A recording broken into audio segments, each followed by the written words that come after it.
Hi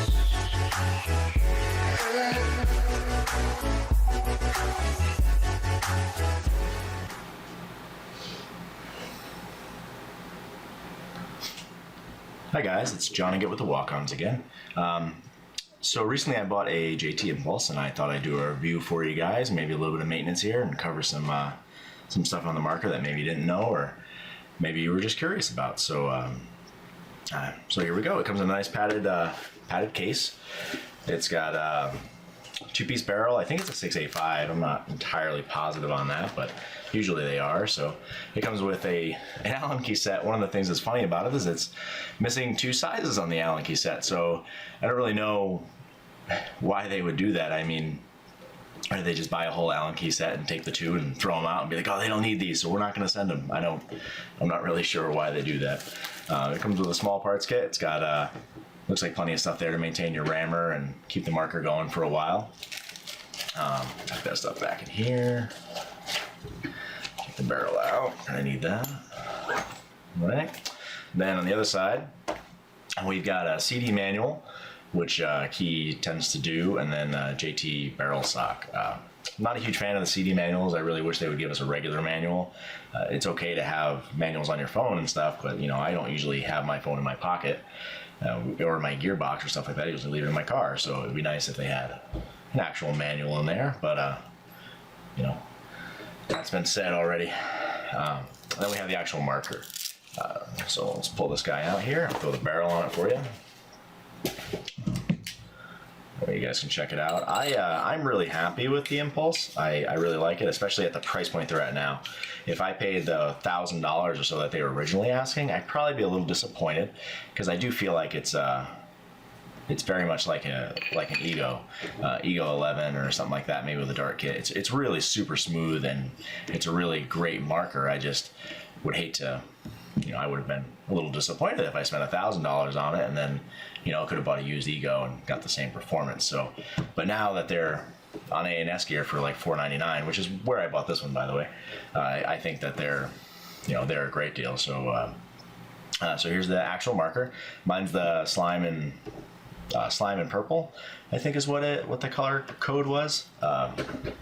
And the gun shoots great. It's really smooth. It's really nice to hold. It's very light. I'm pretty sure it's under 2 pounds. I'm not, I don't have a scale. I'm not super clear on that, but I'm pretty sure I've seen that somewhere else that it's under 2 pounds.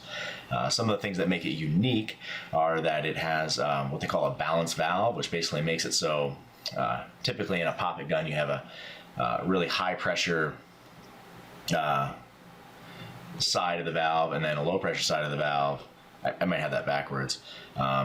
Anyways, and then the ram comes and it slaps the valve open, letting a large burst of air. But it's that the kick comes from that exchange of pressure, because the higher pressure side then slams the ram back, and then the solenoid activates it and it rams it open again, and that's where you get a lot of your kick from. So they've managed to make it so it's very close to the same pressure on both sides of the actual valve, which is why it's a very smooth shooting marker.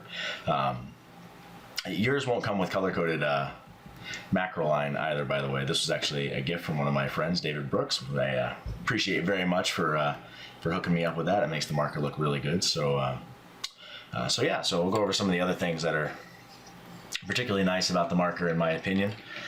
It's got the grips on it are really nice. They have a really nice ergonomic feel to them. They kind of they call it palm swell, I guess, is what a lot of other guys are calling it. So it's kind of reminds me of a DM or something like that, where it's got that grip where it really fits well in the palm of the hand. It has a really nice OLED screen. I'll turn it on here and maybe I can get it to zoom in for you a little bit. Let's try that. Let's see here.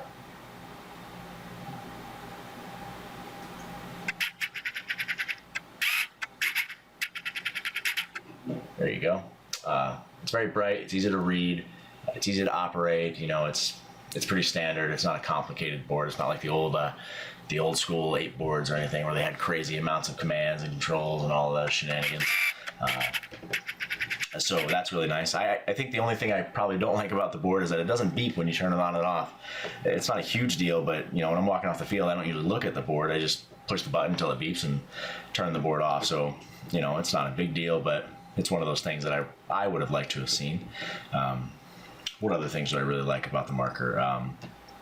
I like the feed neck. The feed neck it's really nice. It's pretty standard fare, but it's a good solid feed neck. It's got a machined lip here, so if it loosens up, it's not going to fall off with your hopper or anything like that. It's really it's well thought out, well designed. It's what I would expect from Key or anybody.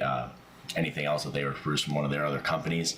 It's got a great trigger. It's 4-way adjustable, which is nice. I don't necessarily care to have so much adjustment in my trigger, but it's on dual ball bearings and stuff like that, so it's really smooth, it's really snappy.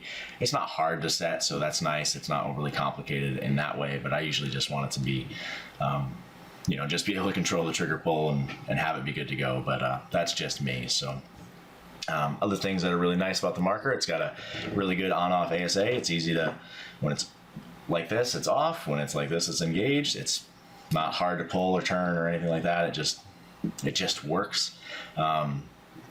And then they did some nice little things that I really enjoy. I'll try to show you when we do a little bit of maintenance on the gun. Like they put O-rings on the screws that hold the eye cover in, and that helps prevent the eye cover from backing the screw out. So that's kind of a nice thing. A lot of other markers or high ends don't actually have that sort of stuff. So it's kind of cool to see things like that. Something a little innovative. Yeah. So let's get a little bit of maintenance in here. Let me grab my Allen key set, my partial Allen key set. So for maintenance, all you need is your Allen key set. Grease, this is Dow 33 that I'm using. You could use monkey poo or something else like that, and then microfiber towel. So you take the biggest key that you have in the set. You'll take the bolt out, the bolt side, and then you'll take the ram cap off here. All right. Now I wouldn't, and then you pop the ram out. I wouldn't maintain this. I maintain my guns after every game, but you really don't have to. You're supposed to only have to be able to do this every 20 cases on these. They're supposed to be very, very low maintenance markers. I wouldn't wait that long. I just gonna do it after every game anyways, but that's just me. You could choose to take the bolt out and look down in here and see if there's any dirt or debris in there and use that as a gauge. Like, oh, you know what, there's a little bit of stuff in there. I should probably clean this today. That sort of thing. But you'll be able to tell.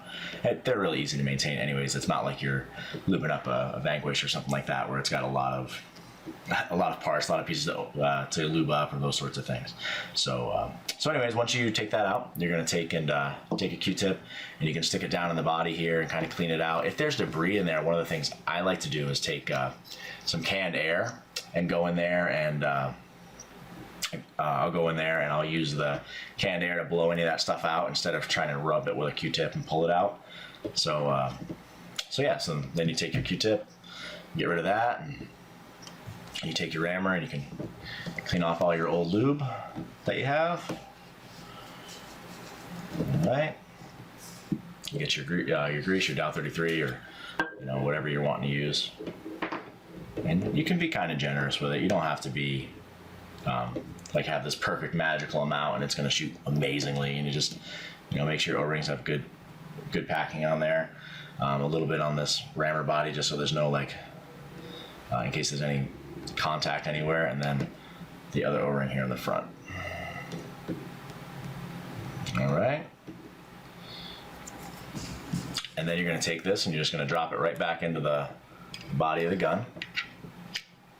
Kind of pop it in there. All right. And then you take your back cap and just put it back on there. And then you're just going to tighten it down. It doesn't have to be cranked or anything like that, but you're just going to tighten it till it stops, and then maybe give it a little bit of a snug tightening. So right there, I'm at the end, and take it and a half turn there. That's perfect. And then you don't need to put anything on the bolt. I like to take the excess on my fingers and put it on there, but you don't have to pack the O-rings or anything like that. And then you want to make sure that when you put this in here, that it's lined up and it's actually engaging the bolt when you put the pin back down. Because if you air it up and try to shoot it without it, it can damage the marker. So once you do that, you can push the bolt forward and you'll see the ram. If you have good lighting, you can see the ram move in there, and that's how you'll know, like, okay, I got it engaged and it's good to go. One of the things that's a little bit frustrating is Key doesn't tend to want people working on their regulators, so you would need special snap ring pliers to take this apart and do any work on your regulator. But they also have phenomenal customer service, so if you were having any issues, you could just call them and they're going to say, oh, mail it into us, we'll fix it, or do whatever, and they're going to take care of it anyway. So it's kind of 6 of one, half a dozen the other.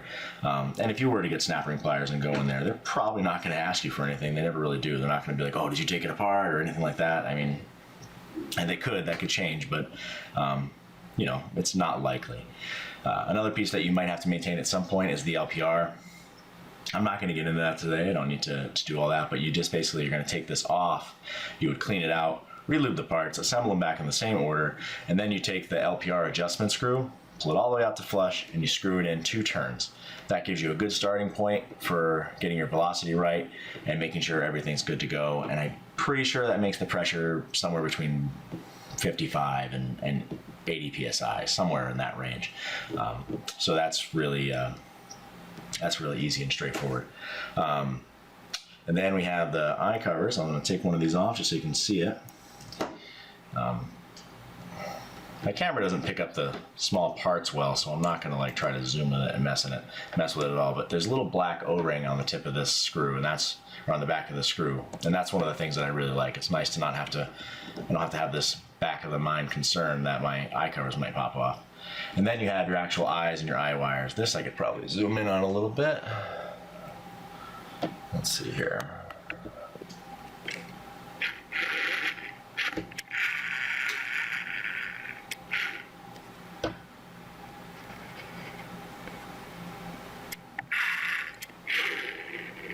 All right, there we go. So that's what your actual your eye cover looks like. The wires kind of snap in there. You need like a little bit of a pick or a very small Allen key to pop them out, and I'm not going to do that right now. And the D10s are very simple. It's just a little button and a spring, basically. Very simple, not very complicated at all. And that's all you would do to take your eyes off and do any maintenance on them. And then you pop your cover back on here. It just kind of falls on to the detent. You'll know because it'll just kind of, you'll feel it. And then you always want to look inside and make sure that you didn't pinch the eye wires. That's pretty normal paintball maintenance, but sorry about that little cut in the footage, guys. My SD card actually filled up on my camera, so I had to take it and take some stuff off on there so I could get back to you. So I just finished putting the screw back in the eye cover, and we're kind of pretty much wrapping up the video anyways. One of the things I noticed when earlier in the video is I said that I maintained it after every game. I actually maintained it after every day of play. I didn't actually mean every game, but figured I should clear that up. So overall, I really like the Impulse. I think it's a great shooting gun. I think it's backed by phenomenal customer service of Key Action Sports, and I think people are going to really be able to count on it and get it for a great price at $499. So if you're looking at one and you were curious about it, hopefully this video helped you out and really kind of gave you some clarity as to what you were getting, and it helped influence your decision, yay or nay kind of thing. So if you have any questions about the marker, or you want any advice on anything, or just questions that you might think I could help you with, feel free to ask and send me a message there on YouTube, or you could also email me as well. I'm pretty sure my email is linked to my YouTube account. So feel free to do that. Hopefully this helps you out a lot, and you go out and pick yourself up an Impulse if it's what you're in the market for. Have a great day, guys.